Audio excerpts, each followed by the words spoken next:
Welcome back to the Nurse Leader Debrief. I'm Amy Trueblood, and I am the host of this podcast. When I started the journey to creating this podcast, my main hope was to meet and inspire nurse leaders serving in a variety of roles across the country. And today I'm thrilled to bring you Annie Clayton Orrison, who I met through this podcast. She volunteered to be on, and I'm just so glad that she did, and I know you will be too. Annie and I talk in this first part of her interview about taking chances on yourself, amazing opportunities that there are in nursing leadership, and just how fulfilling it is to lead a group of nurse leaders and nurses to achieve excellence in patient care. Annie talks about how it is to be a nurse representative on various hospital and system-wide projects. And we talk a lot about nurse leaders as second victims and how heartbreaking it is to hear and need to be a part of making change when you hear that people have been harmed in your organization, whether that's a patient or a staff. I encourage you to listen all the way through part one and to join us for part two, as we had some distinctive time where it was a good place to create two episodes. So welcome, Annie. It is time for your debrief. Hi. Sorry. Hi. Sorry to interrupt you. Amy, welcome to the Nurse Leader Debrief. I'm so glad to finally meet you. So I'm looking forward to hearing more about you. So why don't you tell us a little bit about who you are as a leader, as a person, and share a little bit about your career journey. Sure, I would love to do that. Thank you for having me. My name is Annie Clayton Orrison. I'm a very proud mom, wife, and most of all, probably a nurse. I am blessed with three beautiful kiddos, ranging in age from 4 to 15. So life outside of work is quite interesting. And then at work, I really have the privilege and honor of being a leader over 6 medical surgical units at a trauma center. And I oversee just about all the operations, from patient experience to really getting to work with the leaders of those units, and getting to have a hand in just about everything. My current organization is also undergoing a high reliability organization journey. I happen to be the nursing rep for that on many different avenues. I'm absolutely loving it. And then we are also switching to a new form of EMAR. So we are getting Epic, which a lot of people love. So I represent a lot of the operations side of nursing in that aspect as well. I particularly enjoy the operations and business side. That was a surprise to me because I really loved the bedside. I started out as a neuro PCU nurse, loved that population. But if anyone can remember, this was a time when nursing, you took whatever job you got offered. There weren't many positions open in my area, and it was night shift. I am not a night person. I'm like a bird. I go down with the sun and get up really early. So that was really challenging for me. Have a lot of respect for the night shift folks, though. And I took a position on a med-surg oncology unit because it was day shift. And that's truly the only reason. And I made that leap to one of our different sister facilities and fell in love. I fell in love with the oncology population. I actually fell in love with med-surg, which is definitely a calling. You either typically love or hate it. I happen to love it. And from there, I really started my leadership career. Quickly was asked to become a charge nurse. And within that same unit, I became the assistant nurse manager and nurse manager. Really loved my time there. Had a lot of great learning experiences, challenging experiences, and decided that I was ready to grow. So I came back to the tertiary facility within our organization and managed a cardiovascular unit, which was totally out of my comfort range. Learned a lot of respect for those nurses too. And then a director over the med-surg units came open. And as I mentioned, that's kind of where my passion is for many reasons. It has so many new nurses that need that support. It's just a difficult field. So I applied for that, and I'm really privileged that I've been in it now for 2 years, and I absolutely love what I do. Oh, congratulations. It is such a fulfilling and rewarding career path. And it sounds like you and I have had similar paths. And I have a love for adult med-surg care as well, and within the hospital setting in specific. That's just an area that is a specialty in and of itself, as you mentioned, and is a calling. And there are just so many wonderful people serving in that capacity, whether they're taking care of patients directly or in leadership. So I'm thrilled to hear more about your journey. I'd like to talk about a few things first before we switch gears on that. You said you were pegged early on for leadership roles. What have you learned, or what do you think that was about? So it's pretty funny. It was a little intimidating because it was 2 weeks into being on a new unit, and the manager approached me and said, "Hey, would you consider relief charge?" And I really think at that time, I have a background in anthropology. Oh, I was that before I ever became a nurse. I was an anthropologist and actually a cultural medical anthropologist. So I love people. I love talking. I love figuring out what makes you tick. And I usually can find something with someone that I connect with. And so the dialogue can just be easy and comfortable. I think she saw that in me being able to relate to people pretty well. And then I also don't get rattled very easily. I'm pretty composed, even in challenging environments, but I'm also great at time management. And as a charge nurse, you have to have that. And, I think she identified that in me very early, and I'm really grateful she saw that. oh, amazing. Did you have any moments of, gosh, am I prepared for this, or am I ready for this? Absolutely. Especially because, on the med surge world, most of the time we have the highest ratios, and most of the time the charge nurse would have a team. And this was at a time when we were really focusing on the patient experience. So the charge nurse had to do rounds, observations, give feedback, and have patience. And in the beginning, I was like, I just don't know that this is for me. I would have knots in my stomach when I would be going to work. And then I really got to where I enjoyed it. When you get to mentor your peers, and see them succeed, that's what I started getting to see. Like, I can help you. That was really fulfilling. Oh, amazing. It really, really is. That's what it's all about, right? Is taking these positions and roles and challenges, even when we feel a little bit ill prepared or uncomfortable, and finding where the joy is and harnessing in on our strengths. So those mentoring and time management, as you mentioned, in those charge nurse and supervisor types of roles, is just really, really critical. So what made you then want to pursue the manager role? I'll tell you why I'm asking, because a lot of our listeners are currently working in manager roles. And oftentimes when I'm speaking or teaching classes of managers across the country, I hear even the managers themselves, a good proportion of them would not recommend the role of a manager. When you were considering it, did you have any doubts, or what did you hear from colleagues? I remember, let me just back up. Absolutely. When I was, Yeah. I switched from nurse practitioner program into an administrative nursing program. And I had a colleague at the time from the nurse practitioner program that said, "Oh, you're going to become one of them." And so, so that was what I was introduced to it from, like, no longer get to be a part of the, at least that was their perception. I no longer get to be a part of the team. Political role, you're now an us versus them mentality.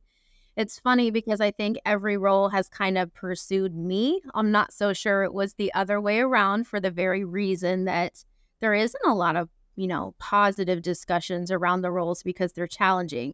I remember it was a fellow assistant nurse manager for another unit approached me and said, "I think you would be really good for the assistant manager role on your unit." And I admittedly thought she was crazy.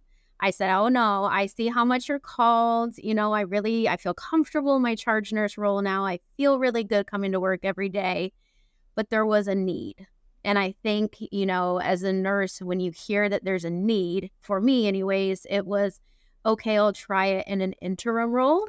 That's what I said. I'll try it on for size. I'm willing to try it out. And then found that you could affect even more people in that role than I thought. I think there's this perception you move away from the bedside, you're not going to impact the patient care, but you really can do even more. So I got proficient in the assistant nurse manager role, and my manager left.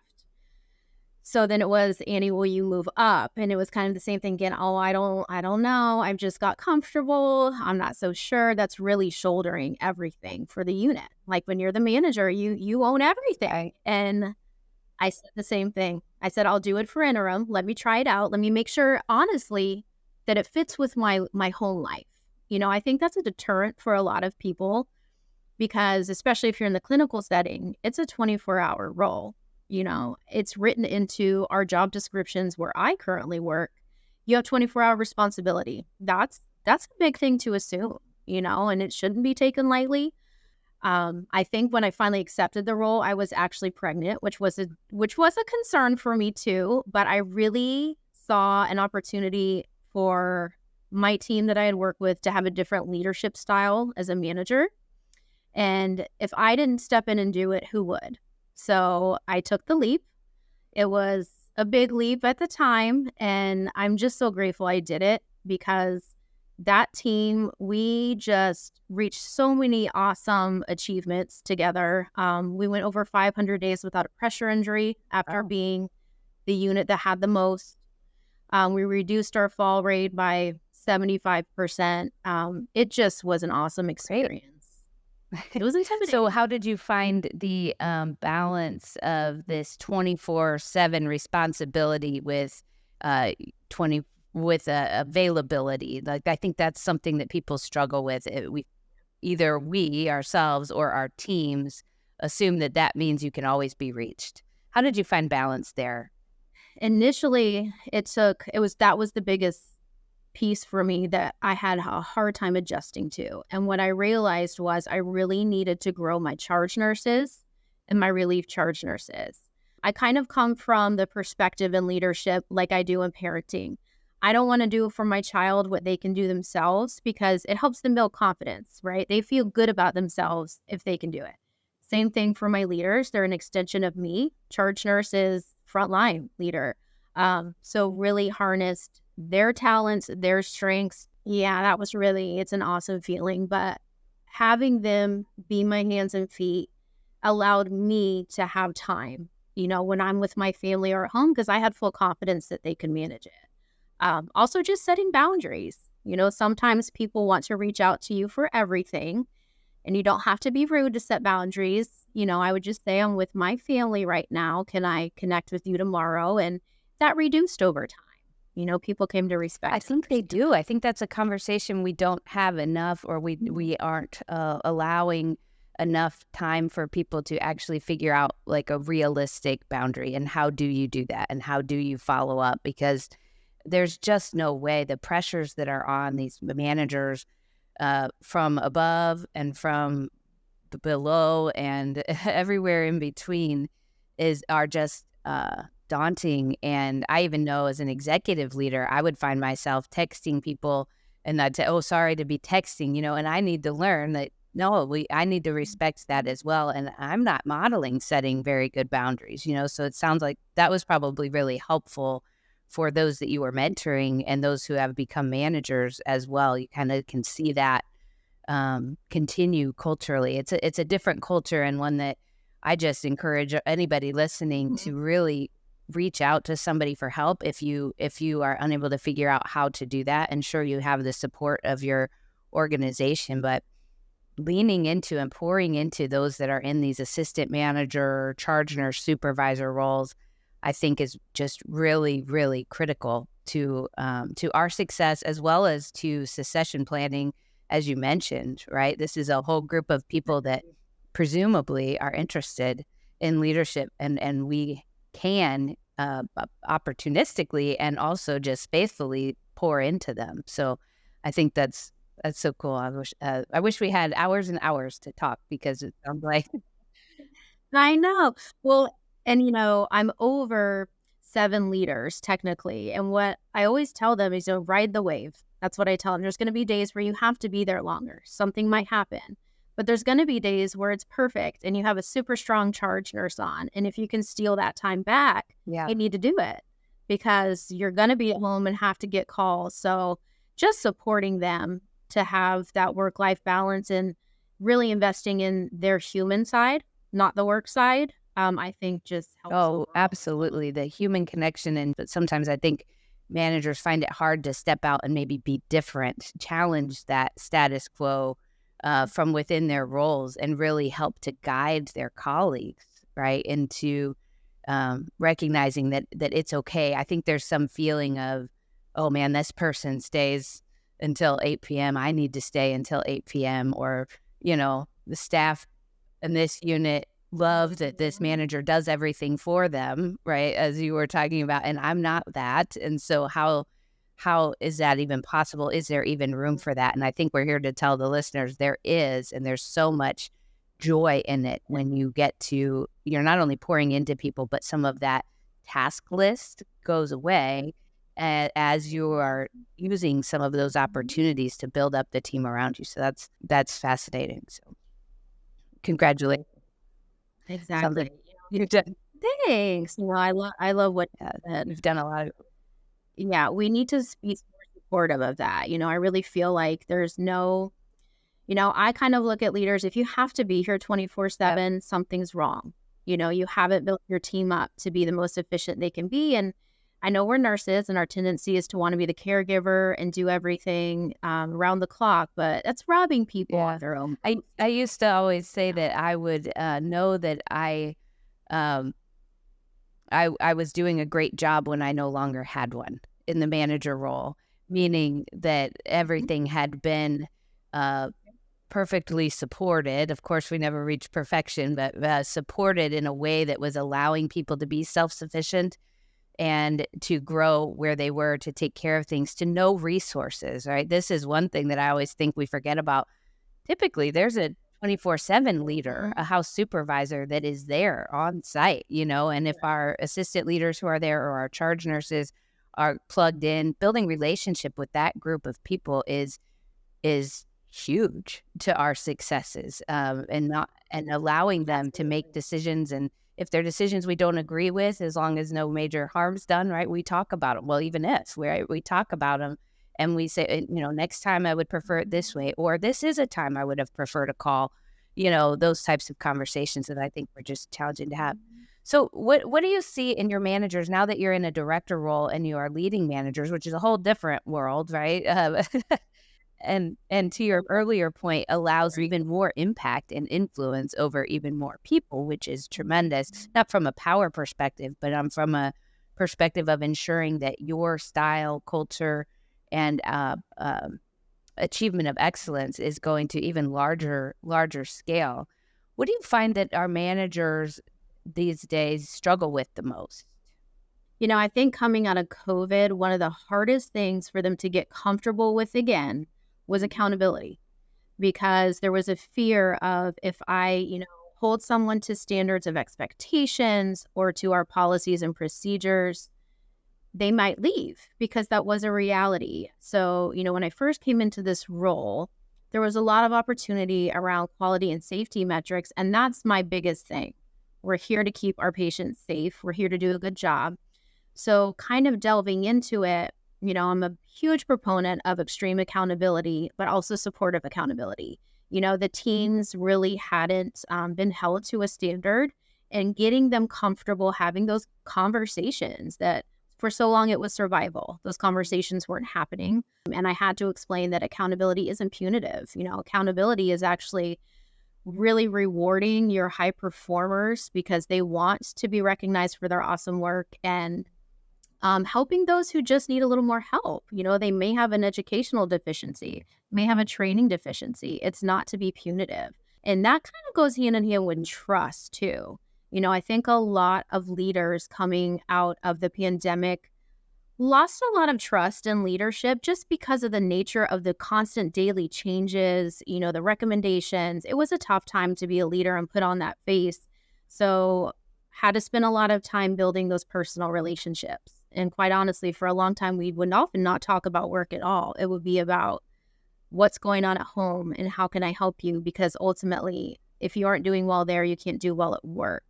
I would say in current state, we're really still working on how we harness the team to achieve those results and not have the manager be the one driving that.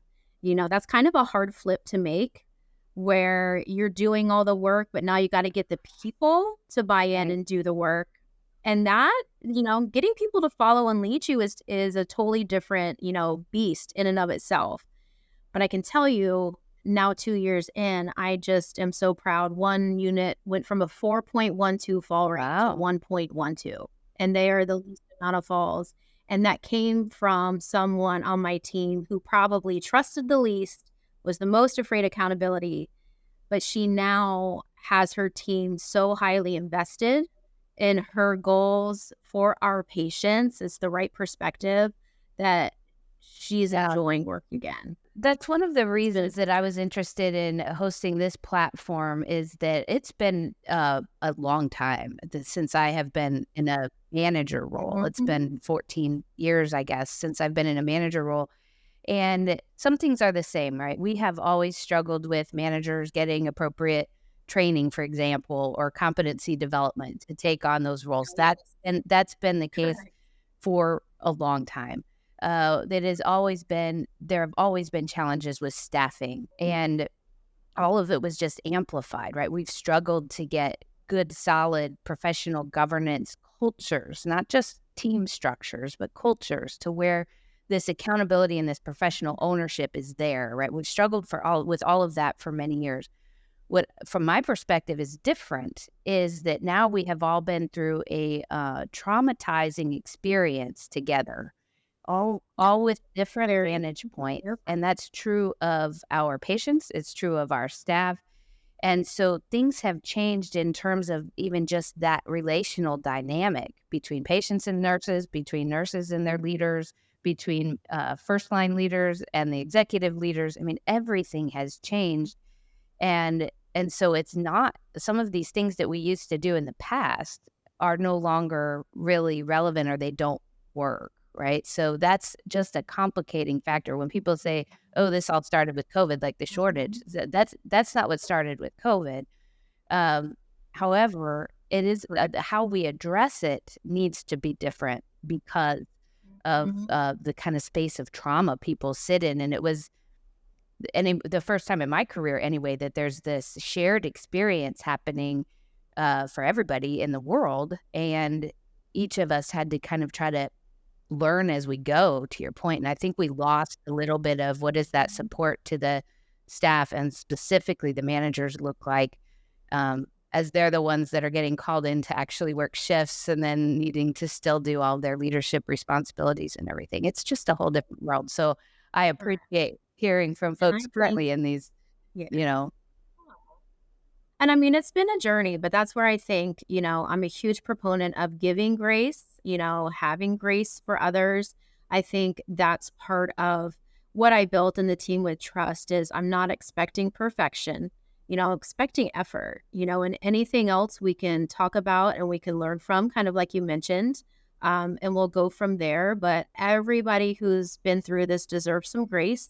We all carry different burdens from having gone through it, and we just need to recognize the humanity of Absolutely. each other. We're not Absolutely, and perfect. what I love about what you're saying is that's not without an expectation of some outcome or growth or action, right? We cannot sit and say, "Oh, Correct. this is what we've been through and I just can't do X." The question needs to be, how do we come together and help support each other Mhm. with grace, to achieve what our patients and our staff and we as leaders deserve in our psychologically and physically safe work environments that are Correct. built to achieve excellence, which gets me to you mentioned a high reliability journey. Can you, in your own words, for listeners that might Mhm. not be familiar with that, just give a brief snippet of what that means to you and your organization and what your role as the nursing representative looks like?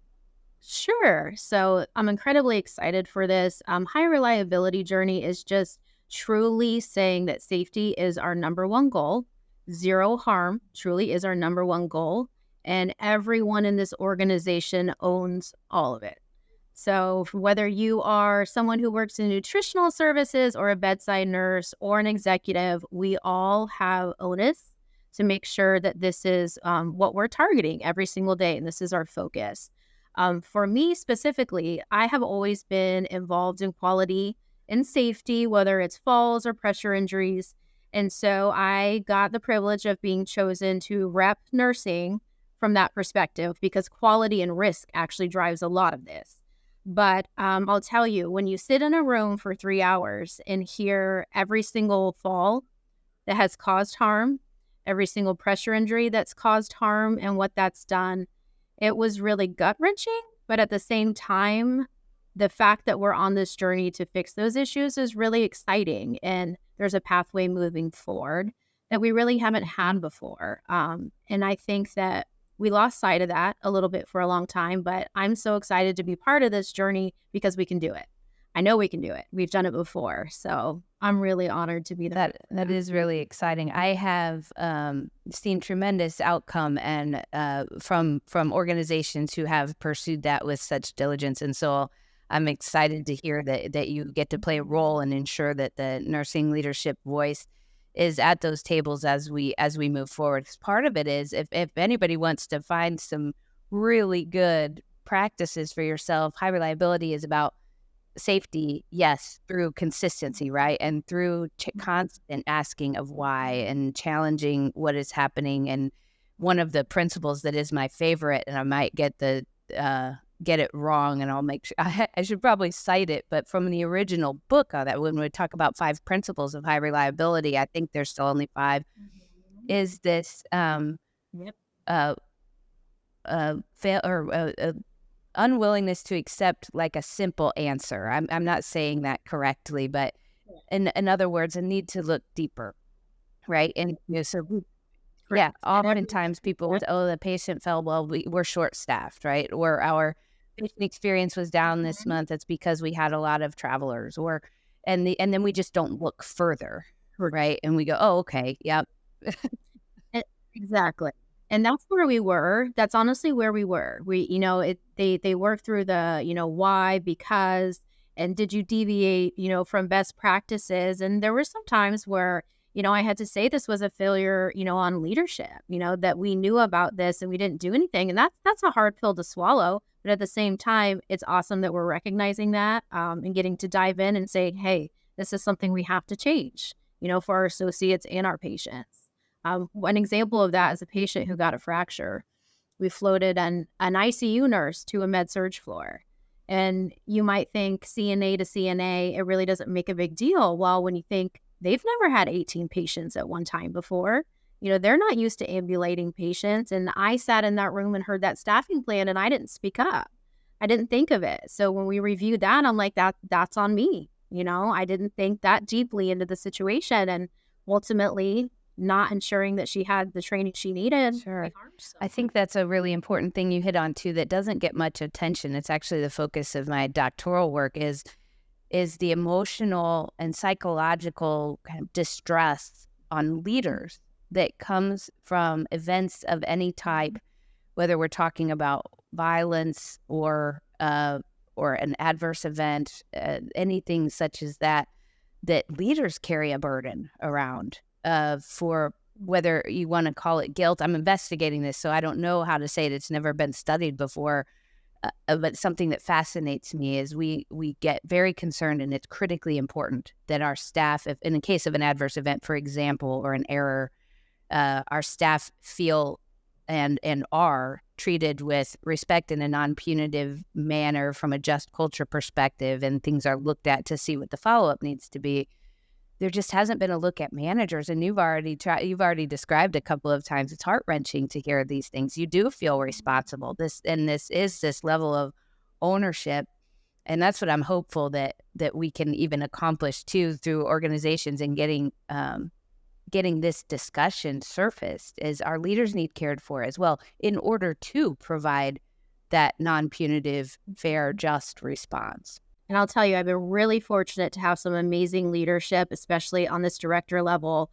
One in particular stands out. She was in the military for over 30 years, one of the most inspiring women I have ever met.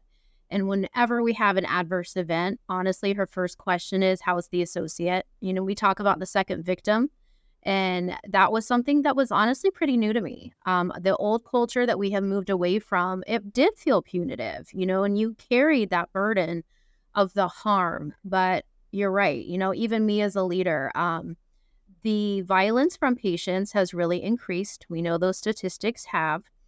And I have had up to 6 associates actually be assaulted on one of my units. And it's something the manager and I both carry heavily. I've had to invest in training them in de-escalation and do my best. But the fact that my associate was harmed, it's something that is really heavy to carry. And certainly them coming back to work, making them feel comfortable and supported. My managers struggle with that, I will say. Managing in this new world of mental health crisis that we're experiencing, it's really difficult. But you're right. Second victim is a huge thing that we don't Yeah, often and focus we on. don't focus on leaders as second victims, and that's really Correct. the I think that is important for people to hear. That work is coming. There are others that are focused on the nurse manager and nurse leaders that are in these roles and trying to understand how do we intervene and support for their own well-being so that they can support their teams and figure out that balance because we need to be focused on every member that's of the team that's been impacted, and there is a lot of secondary trauma and different aspects that occur even from watching, let alone when you feel responsible in any way, whether you're a direct care provider who made an error of sorts or you're a leader and your team has experienced some sort of emotionally traumatizing event. You feel responsible because, to your earlier point, job description says you are. And how do we Exactly. ensure that we're providing that support? So it's fascinating. And I'll tell you one thing I feel like our organization has done really well is we actually created a team that comes in for things like that. And it's round the clock. And there's associates trained in compassionate kind of healing. So if you experience a trauma and you need them, you can call them right up and they'll come over. So we're moving in the right direction. I'm hopeful that, other organizations will Absolutely, follow suit. absolutely. I have a privilege. I'm studying at the University of Missouri, where Dr. Susan Scott is on my doctoral committee, and she was the first person to study nurses as second victims, and created at MU Healthcare the first what they call the 4U team, and it sounds very similar. And they have, and so I love to hear that organizations are going down that route. And to our listeners, if you're not, look that up, get in touch with Annie or Dr. Sue Scott and learn Absolutely. more, because that is the biggest intervention from a staff nurse perspective that has been found to be helpful, is to have immediate peer support and ultimately support of your leader. So I'm glad that we covered that today. Thanks, Annie, for spending time with me here today on the Nurse Leader Debrief. And this is exactly what I wanted this show to be about. Today, we heard raw, authentic, passionate leadership, advice, experience from our guest, Annie Clayton Orrison, and I am so thrilled.